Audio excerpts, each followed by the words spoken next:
It started on an ordinary Tuesday afternoon in Oak Ridge Meadows, the kind of day where sunlight drips golden across the neighborhood, and kids ride bikes along cul-de-sacs.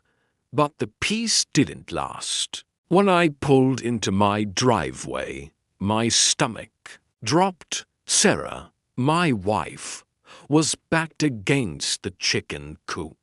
Her voice steady, but her shoulders tense. 3 bikers' patches stitched across their leather vests had cornered her, their bikes idling like growling beasts behind them.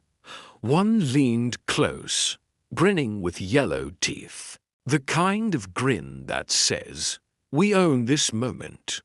I killed the engine of my truck.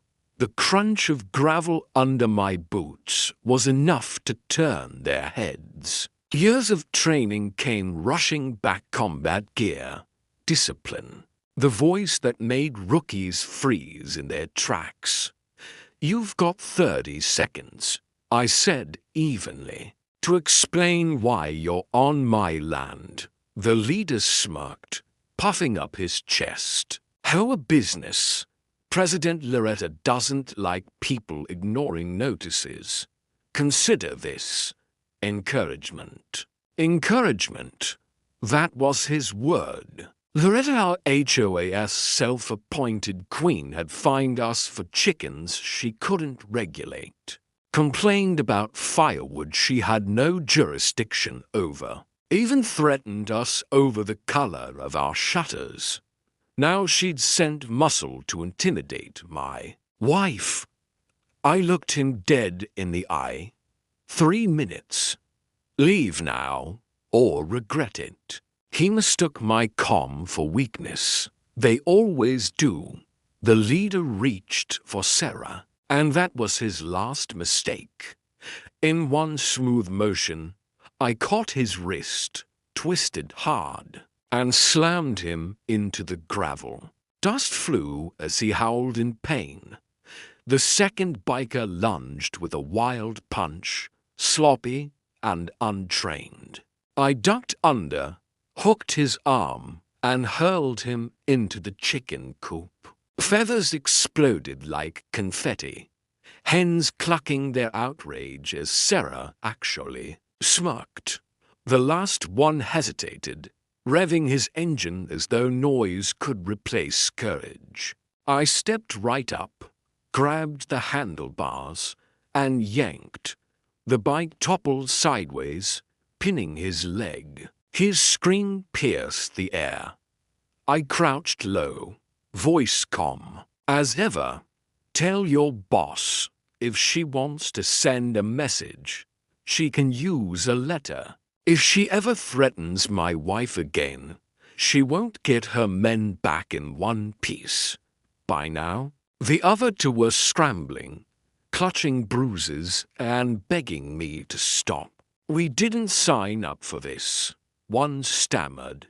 3 minutes, exactly. Sarah glanced at her watch, almost amused. That night, Loretta stormed to my doorstep, pearl necklace bouncing as she shrieked about assault and damages. But the bikers weren't eager to file charges. They were too humiliated. And my security cameras? They'd caught everything. At the next HOA meeting, the room buzzed with rumors. People whispered about bikers limping out of the neighborhood. They whispered about the footage I supposedly had. I didn't deny a word. When my turn came, I wheeled in my laptop, plugged it into the projector, and hit play. Silence fell. The footage rolled: 3 bikers pulling up, cornering Sarah, and me dismantling them one by one, coffee mug still in my hand. Gasps rippled when the last man begged me to stop, his voice breaking. And then came the kicker, clear as day. One biker muttering, "The HOA president paid us." Loretta shot out of her chair, shrieking, That's out of context. But it wasn't. Half the room was already recording on their phones. One neighbor stood and read state law aloud. Coercion, harassment, misuse of HOA funds.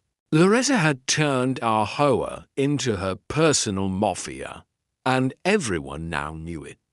The bikers flipped the very next day. Two of them showed up at the sheriff's office, bruised but cooperative, handing over texts, receipts, even a note on HOA letterhead promising payment for a scare job.